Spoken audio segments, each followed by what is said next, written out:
Yes, hello everyone. Season 2, episode 17. I have a feeling it's going to be a big one. Welcome to Tradies, all brought to you by Callaway. Mitchell, hello. Hello, I'm glad you could squeeze us in because in the last week, Oh, this will be good. you've been spotted getting a photo with a fellow Olympics commentator. You've also been papped playing local footy. How do you have time for the Tradies community on this Tuesday afternoon? As I believe that I said last week during this podcast, Tradies is my number one priority. Unlike some, Scotty, that we can talk about. It's been a big week. I saw the photo of you as well that Nine released of you in your casual sort of kit with the white shoes. How did you think it came up? I only looked at it once. It seemed fine. It's a bit embarrassing. Happy with your positioning? Right on the end. Just happy to be part of the team, Mitch. Happy to be part of the team. Are you going to have time for Tradies when you're hosting the 3 to 8 a.m. slot? Yeah, we'll just have to talk about when we do it. I'm going to be tired. How about you? Is this your first game in how long in local footy? Yeah, 9 years, I think. 9 years. Yeah, How did you feel out there? It was so much fun. It was actually so good. I was a bit nervous. Did you blow up? Yeah, start of the last quarter, I went to change direction. Oh. And it was like a car that had lost power steering. I was like, oh, I can't do this. Yeah. And then I got home and had a 40-minute shower. And I actually good for the community, actually, good for the environment. Yeah, sorry, yeah, no, use water respectfully. And I just had the right side of my right quad went black. Really? Yeah, I After got the these shower? 2 corkies, and they both blew up to the point where I actually took a photo of it and sent it to a couple of guys I work with who both found it very funny. And one was also like, that's a little bit concerning, maybe. So you're on light duties this week, a test to get up. Yeah, I don't think there'll be another game. One and done. I think it was a one and done. So how did it come about? Actually, Woody, the guy who panel operates my show, Yep. Sean Woodward, plays for Canterbury. He's been on my back for a while to have a game, and they were short on numbers, so he kind of just registered me and forced my hand, and I turned up and it was 8 degrees and pissing down rain, and I was like, probably doesn't surprise anyone listening that I was, if I was ever a footballer, I was a fair weather footballer. I didn't really see a lot of statistics from McClure in the wet. There's another photo I haven't sent to Scotty, our producer, that we need to put up. It's you kicking a goal and like pointing to a teammate, like to just say it was your goal. If that's what the photo looks like, that's not what I was doing. You didn't kick a goal? No, but I wasn't giving credit to a teammate. Sounds like you. Absolutely no chance. Yeah, kick 1 goal 3. Okay. Win? Yeah, we won by 8 goals. Middle of the song? Yeah, in the middle. Yeah. There's more videos. I just haven't sent them through to the WhatsApp group because I'm terrified that they're going to land on social media. While we're on the Sam theme, should I go with the Mason Redman audio that I just stumbled across Saturday night? So I don't know anything about this other than Mason Redman listens to the podcast. I didn't realise this either. So I Okay. interviewed Mason Redman 2 or 3 weeks ago and said nothing. And then Saturday night pre-game Geelong, Essendon, I'm outside the rooms interviewing him for the Channel 7 News about 2 hours before the game. And he had a cap on and he's like, oh, should I wear it forwards or back? I said, oh, doesn't really matter. And then he said this off the back of that line from me. We like your podcast. We're casual. Sam McClure, casual on the podcast. He looks good on the podcast. Sam McClure says he's rolled out of bed. That's good. Put that too. I'll send it to him. Show him. So since we've been uploading these to YouTube, Mason Redman That got personal. appears to have clipped your kit. Yeah. I'm flat about that. I don't think I've ever met Mason, so Listen to the show. I've just been clipped. But no, but that's fair. You do look a lot better than me, and I do sometimes look like I've rolled out of bed. He's got a 5 or 6 year contract as well with the Bombers, so we can't really talk about him much on this show. But And maybe in Mason, no contract. No hat today. yeah, No hat today. Just before we get into the whiteboard, just quickly, just before we get into the whiteboard. it's been a punchy junk chat. I copped, this is about half an hour ago. I was just putting the final touches on my nuts and bolts. I brought a notepad this week, which will excite you. Yeah. And I copped a spray, an old school spray Yeah. from a club media person. Do you know the feeling when... Well, it wouldn't have been Collingwood because you were very pro their captain last night. Yeah, I saw the Herald Sun's written that up. Oh, have they? Yeah. That's great. Jackie Epstein's written some sort of McClure slams disrespectful corns. But the social there's media community must be very imagine trying to pick a side between me and Kane. Is there anyone? They're two more hated people. Just butting heads. I think they're just hope for a 0 or draw. Both knock each other out. So there's 17 clubs. We've got to try and work out before the end of this show. So do you know that feeling, Mitch, when your phone lights up and it's a club person calling, you do that thing where, oh, what have I said? What did I do? What? You know how sometimes it's not that obvious? Sometimes you go with a big story, you know you're going to get one. But yeah. sometimes you've said a few things on different platforms and you go and you're like, oh, I'm trying to work out what I said. Tradies last week, was it? So that's what happened. Anyway, I'm not going to get into the nitty-gritty of it. All I would say is that there are ways to approach things and there are ways to not. And this would be the latter. From this club individual? Yeah. I don't think it was handled particularly well. Did you leave on good terms? Understand their terms? perspective? No, there was no good terms. I think that person hung up on me and I doubt there'll be another conversation, to be honest. Are you a hanger-upper? I'm not. I do. I have hung up on one particular person a long time ago that led to my famous voicemail that I talked about. Because then they rang back and I didn't answer. And then I got the voicemail. All right, enough junk chat. We've got heaps to talk about from a trade perspective. Let's get to the whiteboard. Just one to follow up from last week's whiteboard. Bailey Smith, you mentioned the coffee between Andrew Mackey, head of footy at Geelong, and Robbie D'Orazio, who's the player manager of Bailey Smith, among others. Yeah, even though I was reminded by Paul Connors during the week that Paul's mainly Bailey's manager. They're fighting over the commission. I think he was just he was saying, look, if we were actually going to be doing a deal for Bailey, do you think that I might be at the coffee? Which is a fair point. Since that show last week, we've had a lot of people obviously listen to this show. I was informed there was a third person at the coffee. Okay. It is Simon Murphy, who's the Geelong number 2. Number 2. He's stepped up in the list management space this year, given Mackie has got more responsibility in football. They must have arrived in separate cars. This is like the Seinfeld episode. There was a second spitter on the hill. So not one, but 2 members of Geelong's football department. So Robbie might need to bring some backup next time. Maybe Paul needs to rock up. Well, he brought the crinkle cut chips. He probably thought that was enough. So just some interesting listeners to the show. Pass that on. Okay. Do you want to add anyone to the whiteboard or? Well, I might have someone in the back of my pocket, but you go first. I feel a bit sick about this one. I'm not putting him on the whiteboard, but we need to play this audio from one of the all-time greats of the Melbourne Football Club, David Schwartz, on SEN on Tuesday. I'll give you one. And I know this has been going around a while, but I'll give you 100%, and this isn't 98 or 97%, Scotty. Oh. 100% Dustin Martin will be playing at the Gold Coast next year for a 2-year contract. Has he stolen your thunder?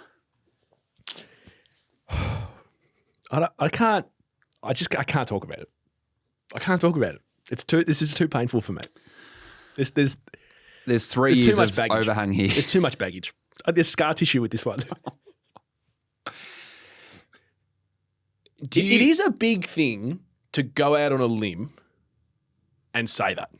Yeah.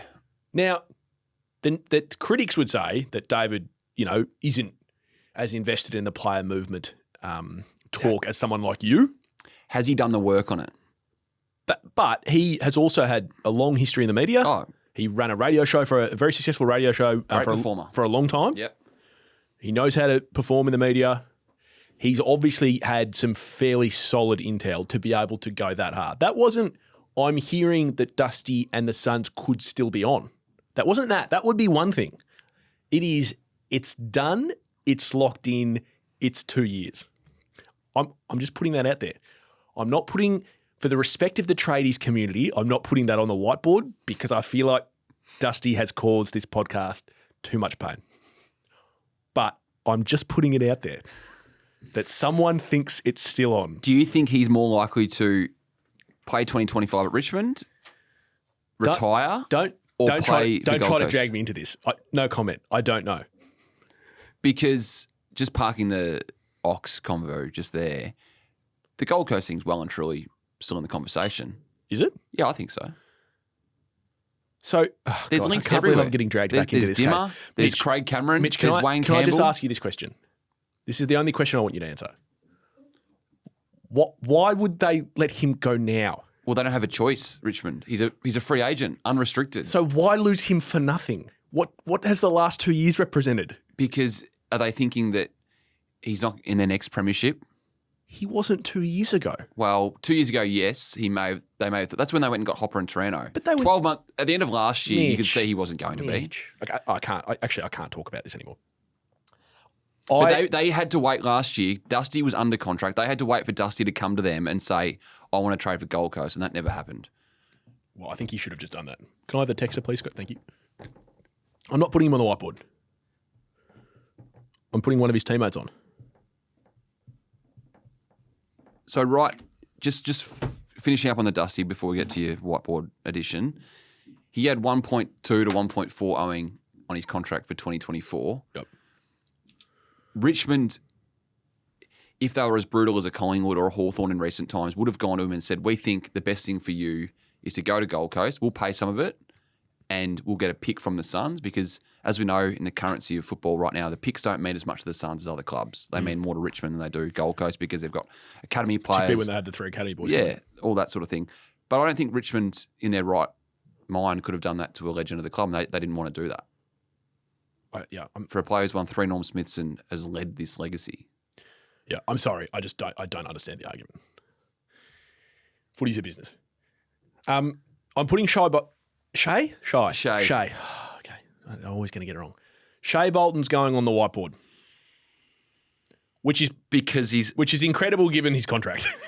He only re-signed quite recently. Yeah, he's got 4 years to run. End of 2028 at over $1 million per season, which, given parts of his form last year, I don't think anyone would vaguely blink an eye at.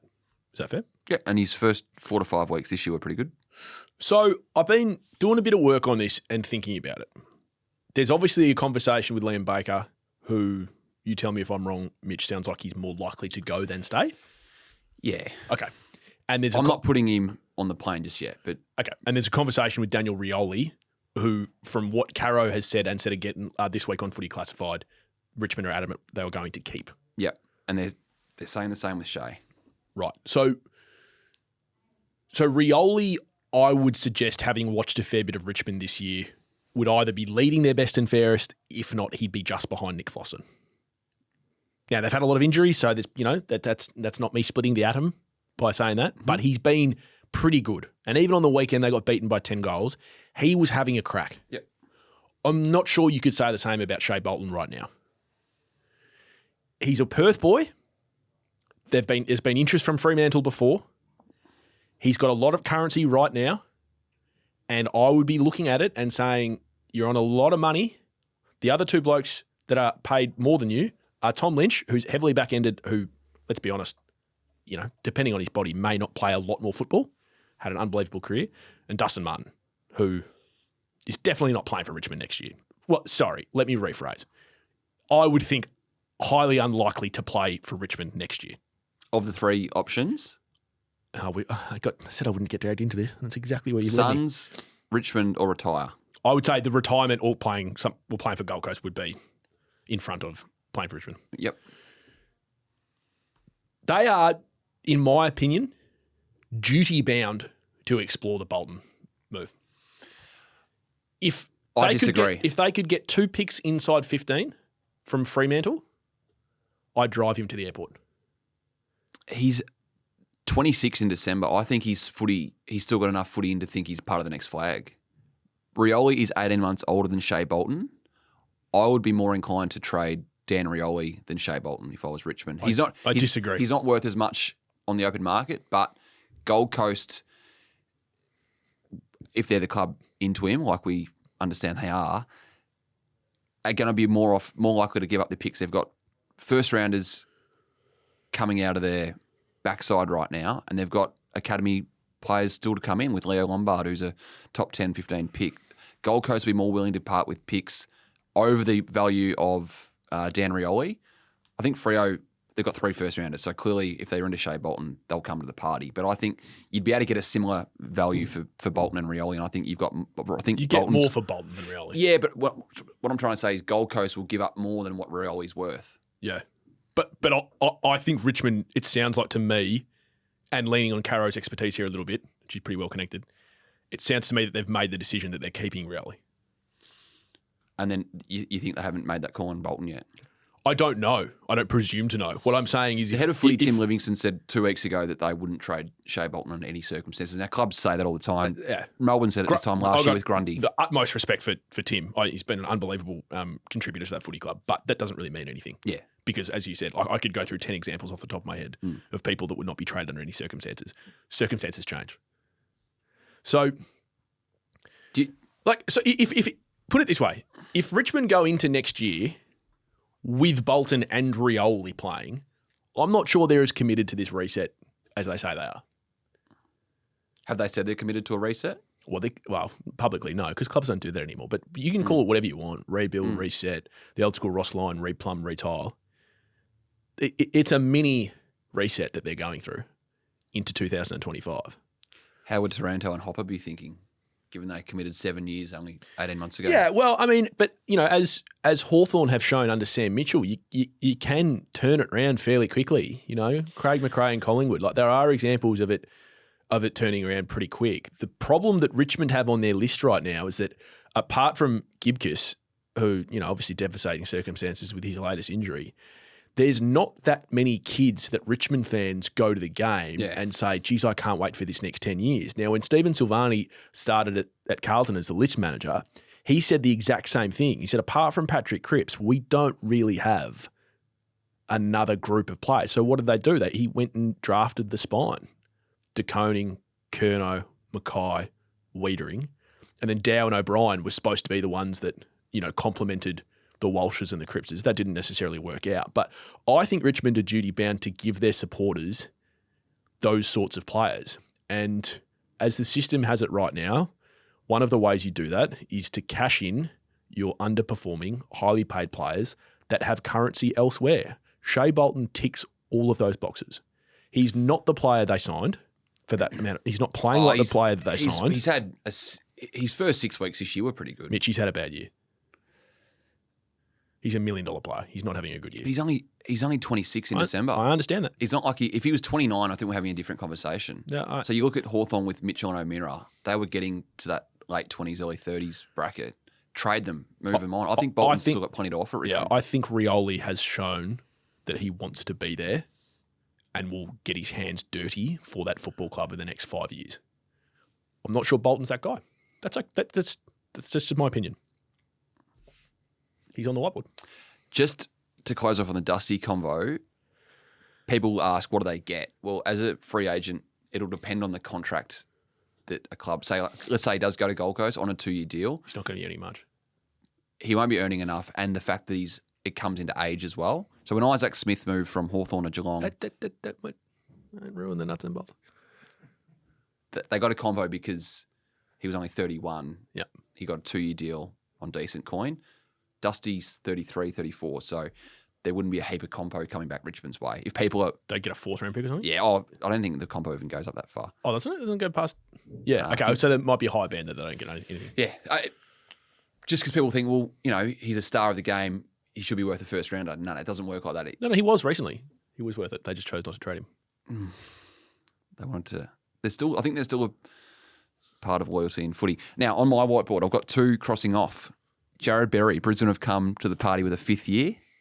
Jeez, you're becoming like my whiteboard. They had 4 on the table for a long time. 5 years for Berry, he stays.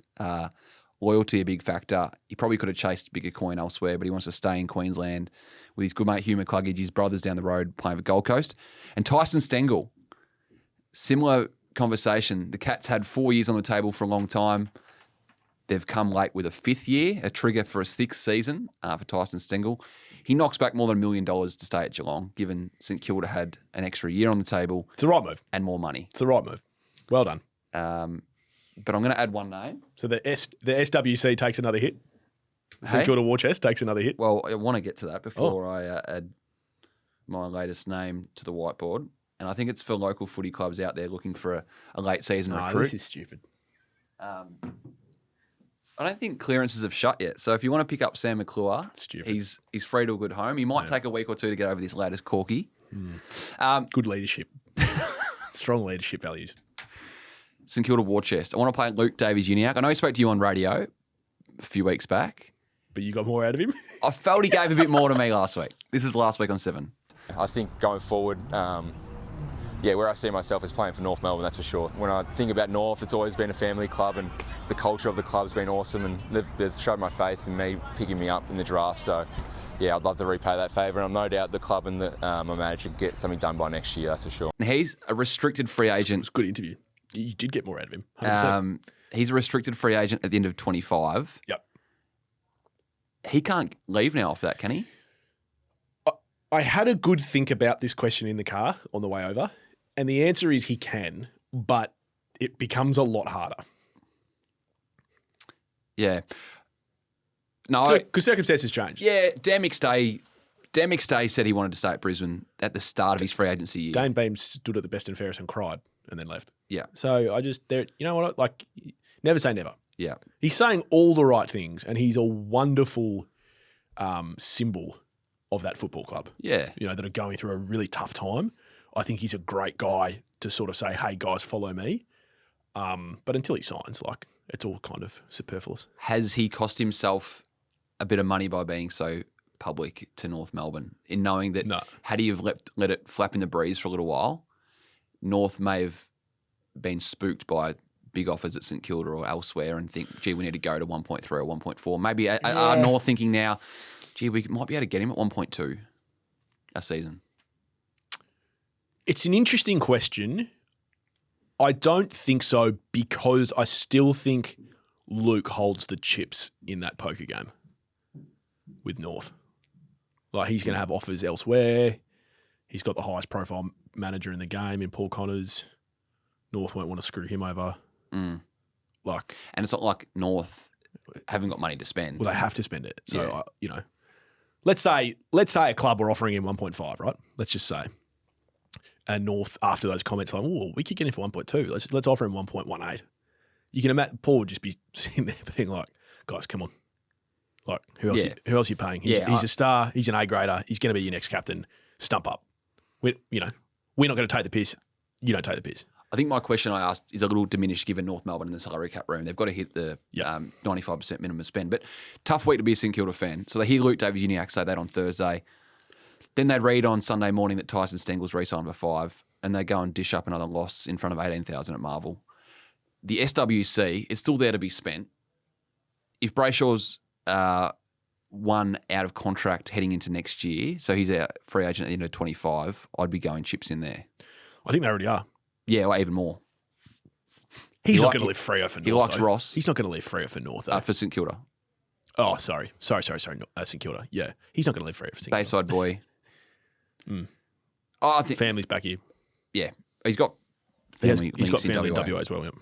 He could be the next captain. Sarong maybe as well. But yeah, the Saints won't sit on their hands. They've got money to splash, as we know, with the SWC, St Kilda War Chest, for those that are just tuning in. But there's a connection with Ross. I don't think he signs before the end of this year, Andy Brayshaw. But he's a free agent at the end of 25. Is Brayshaw a Pretoria man? Yes. Yep. Hey, another one on your whiteboard. Rory Lobb. Positional change. Do you think that that's because, I mean, like Tom Morris has already said that he's definitely going, which is an early crow. Will this impact it? What if he comes out and becomes the next Liam Jones? Alongside Liam Jones. What do they say? You never throw a good forward out until you try to in defence. Is that what they say? Who says that? We never throw a failed forward out until you. I've never heard that. Me. Look, I mean, Rolly Beveridge and I used to do a pod. We used to always talk about that. What was that pod called again? AFL Exchange. That's right. With Cal. I never listened. Your loss. What if he comes out and helps the Dogs get into the finals of the next 8 weeks as the next and half back alongside Liam Jones? He looked all right. It was only North Melbourne. Oh, jeez. Nasty? It's not like... It's nasty? Only North Melbourne? It's not like he was playing against... Let's see how he goes against Sydney or Carlton in that same position. Yeah, I think he'd struggle. One on your whiteboard as well. Harry Perryman. Caro's reported that Hawthorn sent a contingent to Sydney last week to meet with him. Sam Mitchell, Jared Ruffhead and Dylan Moore, their vice-captain. Just I love Dylan Moore. Same. You'd almost run through a brick wall if you sat down with him and listened to him talk about the Hawthorn Footy Club. Would you? Yeah. Could be the next captain. Perryman's going to get paid, it sounds like. I'd have Port ahead of the Hawks at the moment in that race. If I was a player with a contract offer from Port Adelaide, I would just want to know how everything is going to play out. That seems like they're in a bit of a precarious position. One of the great things that Port Adelaide have in their favour right now is they've got one of the best heads of footy in the comp in Chris Davies, who's about as stable as you get. Yeah. So could well be working at the AFL. He probably should well, he be. probably knocked. When I say that, he knocked it back. He knocked back. Yeah. They probably should have just thrown more money at him because he'd be so good. But yeah, it feels like they're in a position where they could go. Like Port could win the flag in the next 18 months, and they could bottom out. Yeah, I really don't know. I think they've probably got too much talent in the midfield to properly bottom out. Yeah, but Hawthorn with Mitchell and Tate look like they're on the way up. Yeah, with Hawthorn, it feels like the money's more there for battle. I think the money that Carro's reported is more sort of the Port money. I don't think the Hawthorn offer is sort of as significant as that, but they're definitely in the mix. Okay, let's get to nuts and bolts. Isaac Smith. Did I almost give it away before? One of the great value pickups since the turn of the millennium, it must be said. From country New South Wales, in the heartland of rugby league and rugby union players, picked 19 back in the 2010 draft. He plays 210 games for Hawthorn, won 144 of those, 3 flags, and then he gets midway through 2020, where he's becoming an unrestricted free agent at the age of 31. Good run of games, so he didn't miss a lot of footy as a Hawk. Until his last year in 2020, where he only played 10 because of a lingering shoulder issue. Now, Isaac had been seeing this coming for a little while and had been weighing up if staying at Hawthorn to finish his career was the right move. They had already been through the period under Alistair Clarkson where they had shed some stars to bring through more youth, a la Luke Hodge, Jordan Lewis, and now coach, ironically, Sam Mitchell. All went and finished their careers at different clubs. This was not one of those situations. They desperately wanted to keep him, and they offered him a 2-year deal at 31 on very good money. But he sensed that there was an instability creeping in to the football club that had never been there before. They had been one of the most stable clubs as far as president, CEO, coach, board that there had been in the AFL, which is one of the reasons they were so successful. Clarko was getting a little long in the tooth, and we know that what ended up happening in the next 18 months. And so Isaac, using his own words, said, I want to go and do some homework as to what else is out there. Melbourne were really keen. They'd already been down this path with Jordan Lewis a few years earlier, who had just retired at the end of 2019. They offered him a 3-year deal, and Geelong were also keen. But they were only willing to offer 2 years, and of all the financial offers in front of him, Geelong was the smallest of the 3. But he went down the highway, he met with Chris Scott, and he just thought something felt right. Right. It also helped Isaac in making his decision to some degree that Jeremy Cameron and Sean Higgins were both being brought in. So this was a club hell-bent on getting every single millimetre they could out of their list to win another flag. So as I mentioned, he only plays 10 games in 2020. Things change pretty rapidly in 2021. After he makes his decision, he goes and sits down with Alistair Clarkson and says, I've picked Geelong. To which Clarko says, Geelong? Look, the star-studded midfield there, you'd be lucky to get a game. To which Isaac says, well, I'm the best wingman in the comp, so I reckon I'll get a game anywhere. Yep. He missed 1 game in 3 seasons for Geelong. 1 game. Yep. His actual run of form was pretty amazing when you consider it. Pardon the pages turning on the microphone. I'm just going through some notes. So he played in a losing preliminary final in 2021 to Melbourne, where he had 26 disposals and a goal. Flag in 2022, 32 disposals and 3 goals, and obviously Norm Smith. And then his last game was round 24 of 2023 against the Western Bulldogs. He had 36 and kicked a goal. His run in big games was extraordinary. Just to go back before we go forward, so the Hawks get a 3rd round compo pick, which ended up becoming pick 46. Any guesses to who that ended up being? I'll give you a clue. He's now playing for another club. It's a tough one. Tyler Brockman. Oh, yeah. Yep. Showed good signs at the Hawks. Decent player at Yeah. Hawthorn. I think there were people that thought he was going to be a fairly good player. Yeah. Didn't quite work out. He ended up going to West Coast. Family. Yep. And look, we won't have this discussion now, but there is a discussion for a later time around how free agency just continues to, I feel like, rob the smaller clubs. Not that Hawthorn's a small club, but at the time, like, he leaves Hawthorn to go chasing a flag. They end up getting a bloke who leaves anyway in the draft. I know that's just footy, but... In your research, along with your research assistant, Dan, did you come across any... Dan was not involved in this. Right, apologies. Did you come across any intel that... Because I remember at the time chasing this story, I was told he was weighing up whether he could go to Geelong given the rivalry. Like that was actually a factor weighing on his mind. Yeah, I think that was... He spoke publicly about having 3 or 4 restless nights picking between Melbourne and Geelong, and that was one of the things. But he ended up, in his press conference where he announced it, he ended up making a joke saying that, well, he'd already won Geelong 2 games because he missed the goal after the siren in the 2016 qualifying final. And then less than a year later, in round 17, 2017, he missed a goal late in the game, both of which would have given Hawthorn the win against Geelong. Yeah. And now he goes to Geelong. So you are right. That's pretty funny. Hey, on top of the, becoming pick 46 with a bloke who ended up leaving, it was a big loss for the Hawks because he was in their leadership group for the last 5 seasons of his career. Okay. So I think we should keep thinking about those sorts of things when we have the discussion about clubs trying to move on older guys to bring in youth. I'm not sure it's always the right move. It has worked for Hawthorn in different spots, but I'm not sure it has with this one. So he has a stellar career with Geelong.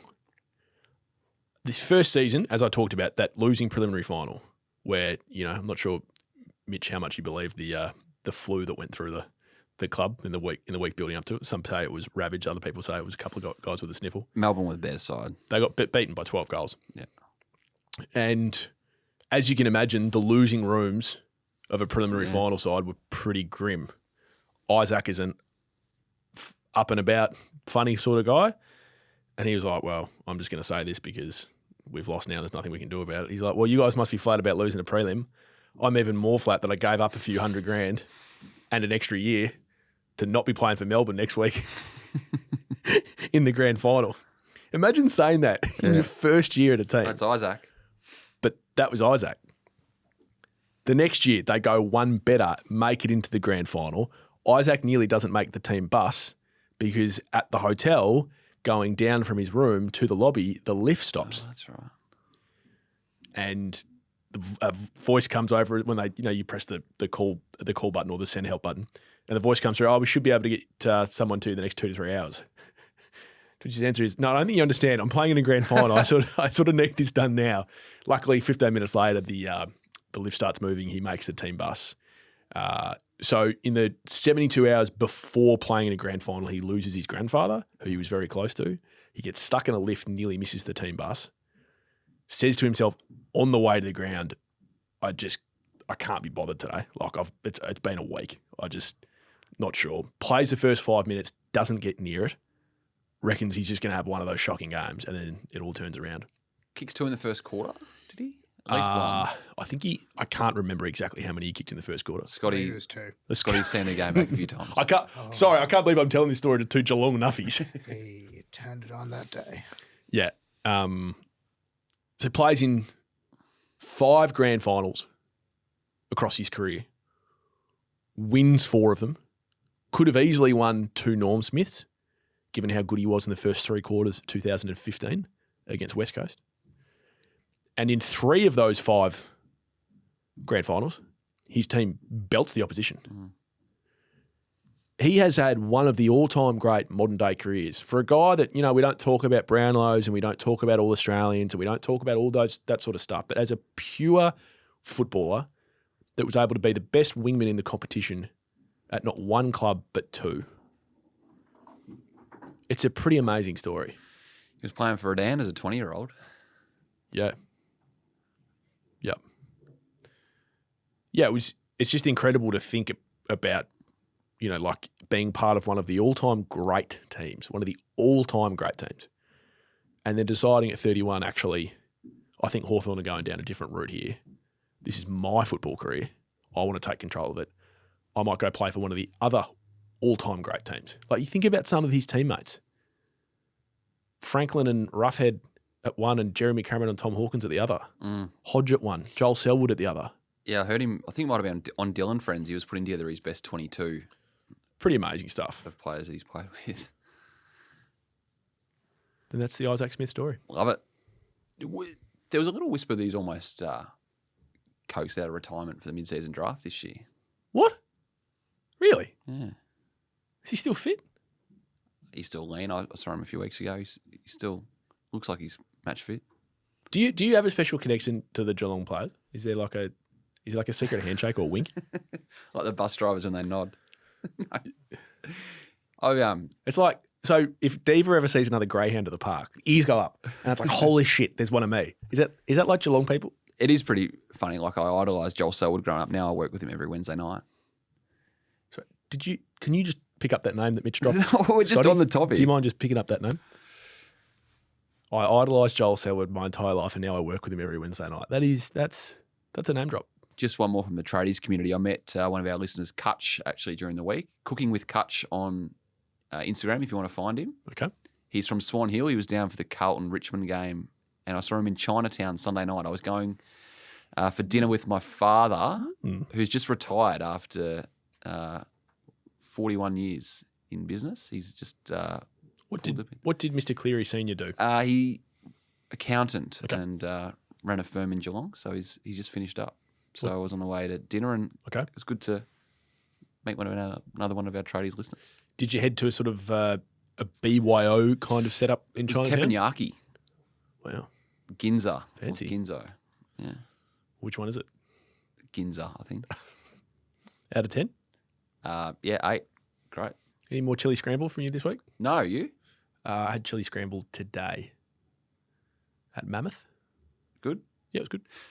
I'm in the habit of cooking eggs a lot more than I've been eating them out. So Nice to have time on your hands to cook eggs. Yeah. I would have thought you'd be sort of on the road all the time. Weekends or when I'm not required out the door first thing in the morning, I'll try and cook some eggs. Okay, what's on for this week? What can you share with the Tradies community? Where will you be spotted? I haven't seen you and Kate Papped any time recently. No, do you know what? Since we last spoke, we've got the joint calendar. Oh, God. So this makes me uncomfortable. I'm going to that to see what this week looks like. Just a standard week, Friday night into Saturday footy. Can you show me the joint calendar, what It looks like that. So you write in your things? Yeah. I'm blue, Kate's green. Scotty, how do you feel about this? Yeah, I don't know. I don't have a thought. What's on for your week? Maybe Diva and I should get a joint calendar. Well, who's just going to read the same every day? Sit, sleep. Walk, sleep, Dentabone, dinner, sleep. I'm going to the basketball tonight, being Tuesday night. I'm going to watch the Boomers play China at John Cain Arena. I didn't know they were on. Yep. So Is it the full squad? We've got a bit of Josh Giddey and Paddy Paddy Mills, Joe Ingles. I don't know how strong the team is. I haven't seen the lineup, but I just thought, Yeah, nice. that's why I'm wearing my yellow today. Go Yep. and support the Boomers. Found some good tickets, so Oh, you just stumbled across them, did you? just stumbled. Yeah. Yep. Sitting low down. How low? On the feet on the timber. Look, I think they might be. Oh, You get your photo in one Channel 9 Olympics shot and you... It's finally happening, Mitch. It's taking off. Tradies has turned us into You got to wear a superstars. tradies hat or something so we get you... I've been on Scotty about this. We need tradies Oh, we've got clothes. The Callaway gear is better. Oh, yeah, the Travis Matthew stuff is good. Maybe we could get Travis Matthew to make us a tradies hat. That'd be cool. Okay. And if there's anyone listening out there from Clubland before we go, just let's all be nice to each other. We don't have to call each other Was it names. Richmond? We don't have to use profanities. We just have to Is it Richmond? That's not a no. That's all I'd say. At Tradies Podcast, at Clubby Sports. You can catch us on TikTok and on Instagram. Thanks for watching on YouTube if you have been. This has been Season 2, Episode 17. All for Callaway. Our clubs are coming soon. We hope you're getting into the Performance Centre to get your fitting. We'll see you next week.